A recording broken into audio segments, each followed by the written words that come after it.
এই ব্যাঙের বাচ্চাও যেমন, মাগুর মাছের বাচ্চাও তেমন, ঠিক না বেটি? এই ব্যাঙের বাচ্চাও দেখতে যেমন, মাগুর মাছের বাচ্চাও দেখতে তেমন। পার্থক্য কি আছে?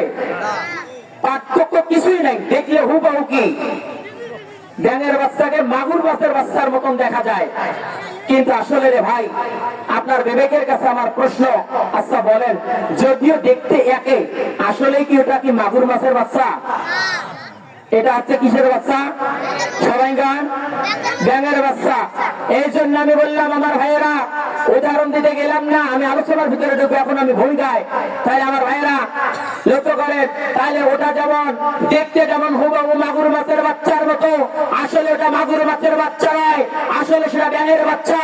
আমি এই মাহফিল থেকে বলতে চাই, যে সমস্ত মানুষগুলা দিনের দাওয়াত দেওয়ার পরে এখানে সাড়া দেয় না, মসজিদে নামাজের জন্য ডাকার পরে সাড়া দেয় না, সেই সমস্ত মানুষগুলা যতই দাড়ি লাগাক, যতই টুপি লাগাক, যতই যুব্ব লাগাক, জানি রাখবেন এটা মুসলমানের বাচ্চা নয়, এটা হলো হুবহু এটা মুনাফিকের বাচ্চা। কথা বলেন ঠিক না বেটি?